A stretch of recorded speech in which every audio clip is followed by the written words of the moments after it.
Assalamu alaikum warahmatullahi taala wabarakatuh. Kwa jina naitwa Aziza Ali Mangosongo, ni mkuu wa wilaya ya Mafia. Napenda kuchukua nafasi hii adhimu na adimu, kwanza kumshukuru Mwenyezi Mungu mwingi wa rehma, lakini vile vile napenda kuchukua nafasi hii kuwashukuru sana wana Mafia kwa shughuli ninazozifanya za kujenga taifa. Manake wengi mko kwenye kazi, wengine biashara, wengine kilimo, wengine mifugo, wengine uvuvi. Lengo ni kujenga taifa letu. Lakini wapongeze Waislamu wote wa wilaya ya Mafia kwa kumaliza mfungo wa Ramadhani salama, lakini vile vile nichukue nafasi hii pia kuwatakieni kheri ya Idi Fitri. Na watakieni heri ya Idi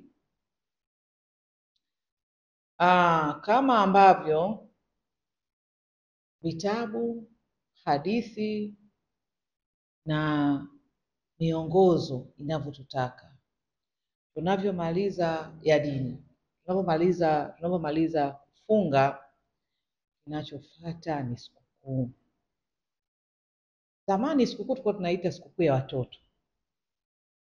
Ile Idi Haji tulikuwa tunaambiwa ni sikukuu ya wakubwa. Sikukuu hii wazazi najua mmefunga, watoto wetu wamefunga. Kwa nichukue nafasi hii kuwatakieni heri ya Idi. Tutumie siku ya Idi kukumbushana mema na kukatazana mabaya. Siku ya Idi tutumie kutembelea wagonjwa hospitali, tutumie kutembeleana sisi wenyewe kwa wenyewe, kutakiana heri. Tutumie siku ya Idi kuwalisha wenye uhitaji pia. Tutumie siku ya Idi kukumbushana yale mema, ili ile miongozo yote, yale mambo yote mema tuliyofanya mwezi mzima wa Ramadhani, basi baada ya Idi tuendelee nayo, tusiaache wakati wa mfungo, tuende nayo mpaka baada ya Idi kuisha. Kwenye Idi kunakuwa na mambo mengi, watoto wanatembea umbali mrefu.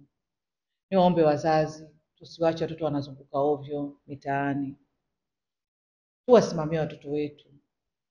Lakini vile vile wale waendesha vyombo vya moto, niwaombe wakati wa sikukuu tuendeshe kwa tahadhari, tusitembee spidi kubwa. Kwa wakati huu waendesha vyombo vya moto, na wakati wote tusiendeshe tukiwa tumekunywa, na kuna kunywa na kulewa.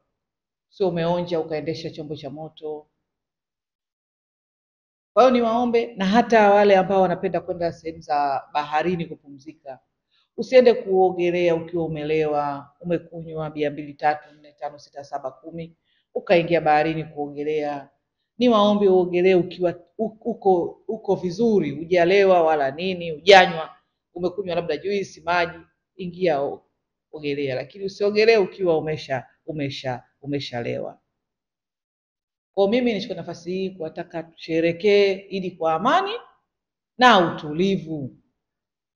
Ndivyo ambavyo tumehusiwa na maswahaba waliopita, lakini tumehusiwa na manabii waliopita, na hasa nabii wetu Mtume Muhammad sallallahu alaihi wasallam.